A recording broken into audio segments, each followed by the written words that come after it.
Ce n'est pas normal que, par exemple, partout où tu vas, on te rejette, tu n'attires pas. Au contraire, s'il y a un groupe de personnes qui discutent, dès que tu arrives, tout le monde se tait. C'est comme si ta présence gênait. Tu souffres de rejet. Ce n'est pas normal. Permets-moi de te dire que quand tu vas commencer à marcher consciente de ce que tu as en toi, de ce que tu transportes en toi, cette gloire va se manifester.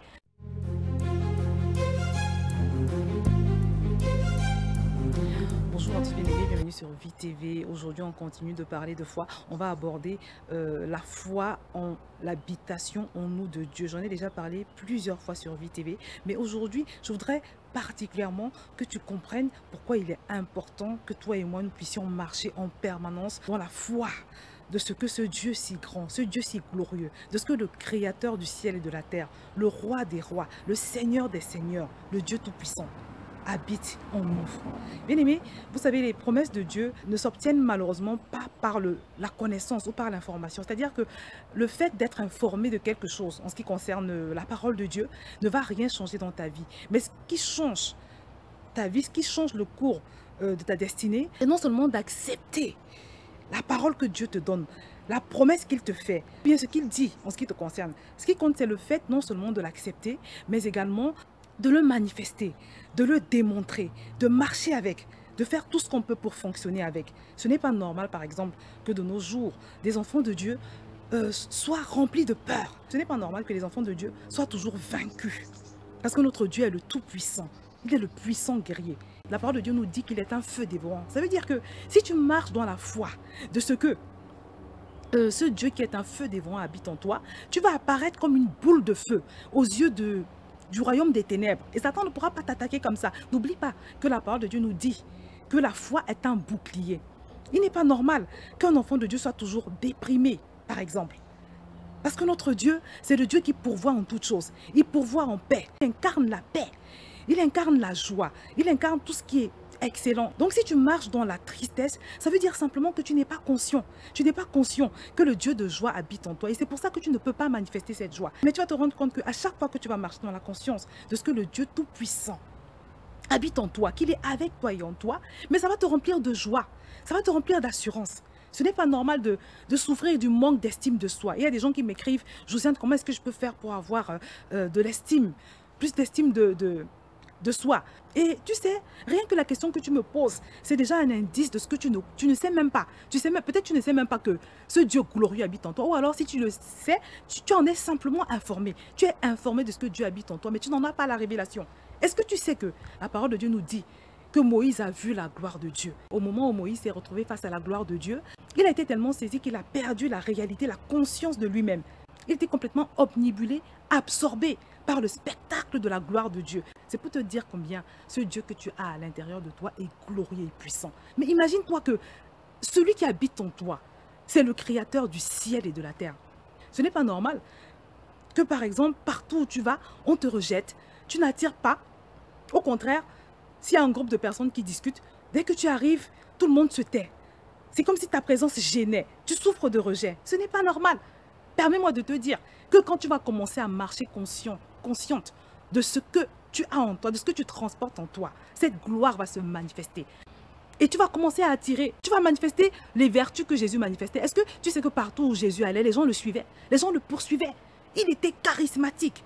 Même quand il enseignait, la Bible nous dit qu'il n'enseignait pas comme les scribes et les pharisiens, mais il enseignait comme ayant autorité.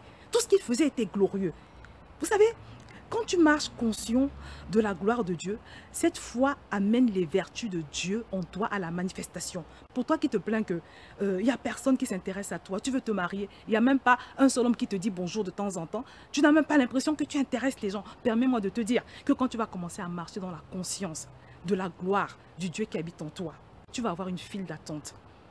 Parce qu'il y a quelque chose en toi qui va commencer à attirer. Il y a quelque chose en toi qui va s'écrier gloire. Il y a quelque chose en toi qui va illuminer les autres. Il y a quelque chose en toi qui va attirer. Et ce quelque chose, ce sera simplement la présence de Dieu. Je voudrais t'inviter aujourd'hui, mon frère, ma soeur, à cesser de minimiser cette gloire que tu transportes en toi. Tu sais, le Seigneur m'a donné une image récemment et il me disait que, en fait, la gloire de Dieu, c'est un peu comme un vêtement princier. Chaque fois que tu marches dans la foi de ce Dieu glorieux que tu transportes, à chaque fois que tu te remplis de cette foi, c'est un peu comme un prince qui porte son vêtement, c'est un peu comme un vêtement princier que tu portes. Et à chaque fois que tu marches sans la foi, dans la gloire que tu transportes, c'est un peu comme si tu retirais ton vêtement princier. Parce que n'oublie pas que toi et moi, nous sommes les filles et les fils du grand roi. Est-ce qu'un prince peut passer inaperçu? Non. S'il y a un prince qui arrive là où tu es, je ne sais pas où tu es en ce moment, il y a tout le monde qui va se retourner. Il y a tout le monde qui va se dire, mais elle a quelque chose, il a quelque chose. Même sans savoir que c'est un prince, les gens vont sentir que cet homme est différent. Parce que les princes sont distingués. Les princes sont différents. Les princes ne se comportent pas n'importe comment. Et c'est ce qui se passe quand tu es conscient de la gloire de Dieu qui habite en toi. Tu ne dis pas n'importe quoi. Tu ne parles pas n'importe comment. Tu ne t'habilles même pas n'importe comment. Parce que tu es conscient de la gloire qui habite en toi. Parce que tu es conscient que ce Dieu est tellement saint. Je me rappelle quand je passais mon permis de conduire, le Seigneur venait juste de commencer à m'enseigner ces choses. Et malheureusement, mes cours de conduite ne se passaient pas très bien. Parce que j'étais attaquée par un esprit de peur. Un esprit de peur et c'était même pas naturel. C'était vraiment exagéré. Et à chaque fois, mon moniteur me disait, mais Josiane, tu m'épuises, tu me fatigues. Et je me rappelle qu'un jour, après avoir prié, après m'être remplie de foi, après m'être rappelée de toutes les révélations de Dieu en ce qui concerne notre identité, sa présence en nous, je suis sortie ce jour-là, je suis allée faire mon cours de conduite avec un cœur rempli de foi. Et ce jour, mes bien-aimés, j'ai déjà partagé le témoignage sur VTV. J'ai conduit comme jamais par le passé. Je faisais excellemment tous mes ronds-points, toutes mes insertions sur l'autoroute. J'ai tout fait comme il fallait. Du début jusqu'à la fin, le moniteur n'a pas eu à intervenir à aucun moment. Et c'était tellement parfait ce jour-là que, à la fin, il m'a regardé, il m'a dit, Josiane, tu sais, tu es bizarre. Il m'a dit, mais il y a des jours où tu fais n'importe quoi, où tu me fais avoir peur, tellement tu as des comportements dangereux au volant. Mais aujourd'hui, tu as conduit toute seule. Il me dit, mais tu te rends compte, tu as conduit toute seule du début jusqu'à la fin. Tu as conduit toute seule. Mais qu'est-ce qui se passe? Pourquoi certains jours, tu n'y arrives pas et aujourd'hui, tu as pu le faire? C'est quoi le problème? Et moi, je l'ai regardé en souriant. Je ne vais pas commencer à lui expliquer que non, c'est parce que le Saint-Esprit m'a révélé. Et puis ce matin, j'ai prié. Donc quand je suis arrivée, mon cœur était rempli de foi. Je ne pouvais pas lui expliquer tout ça.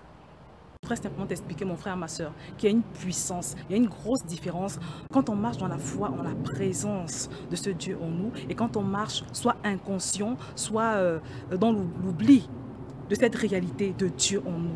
Un deuxième exemple rapidement, qui est celui d'une fois où, la première fois quand je suis arrivée à l'église, il y a une sœur qui est passée devant moi. C'est une sœur qui sert Dieu, qui aime beaucoup le Seigneur. Elle est passée devant moi. Et quand elle est passée, j'ai vu quelque chose en elle. Je ne sais pas comment l'expliquer, mais elle dégageait quelque chose. Elle dégageait une gloire. C'était quelque chose de pas physique, de pas visible comme ça, mais c'était quelque chose qui me montrait, qui me faisait ressentir la gloire de Dieu. Elle était entourée de quelque chose, elle était entourée d'une sorte de nuée invisible. Je ne la connaissais même pas. Elle est passée devant moi, je l'ai suivie du regard et j'ai vu que ce jour-là, c'est elle qui allait faire la modération du culte. C'est elle qui allait donner les annonces et tout le reste. Et par la suite, quand j'ai mieux découvert cette sœur et que j'ai vu dans quelle dimension Dieu l'utilise, j'ai compris. J'ai compris que c'est une personne qui doit avoir une relation particulière avec son Seigneur. C'est une sœur qui doit être consciente de son identité.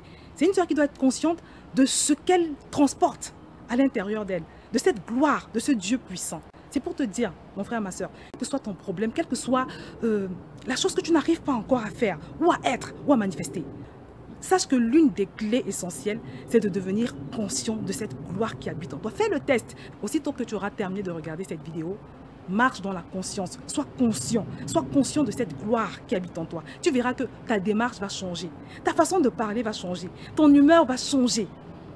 Le regard que tu as sur toi-même va changer. Parce que quand tu sais, quand tu considères, quand tu as la ferme assurance que Dieu est en toi et avec toi, je peux t'assurer que ça change complètement la donne dans ta vie. La façon que tu as de te voir va changer. Et une fois que tu as un regard positif sur ta propre personne, une fois que tu sais qui tu es et que tu déposes sur toi le regard que Dieu a sur ta personne, ça change tout le reste en fait. Tu vas marcher avec plus d'assurance, tu vas dégager cette assurance divine. Cette gloire va commencer à se manifester dans tous les aspects de ta vie. Et tu verras les changements qui vont intervenir dans ta vie. Donc mon frère, ma soeur, à partir d'aujourd'hui, prie, supplie le Seigneur. Demande-lui de te remplir le cœur de foi en ce qui concerne ce qu'il est, ce qu'il représente. Demande-lui de te remplir le cœur de foi en la réalité de son habitation en toi. Parce que Il n'est pas un homme pour mentir, ni un fils d'homme pour se repentir. Il te dit qu'il vit en toi par son Saint-Esprit. Et s'il te le dit, c'est que c'est vrai. Mais toi, simplement, tu dois accepter cette parole et la démontrer chaque jour dans ton quotidien. Donc, à partir d'aujourd'hui, ne marche plus jamais comme si tu étais seul, mais marche dans la conscience de la gloire qui t'accompagne, de la gloire qui habite en toi. Marche dans la conscience de la gloire qui te couvre.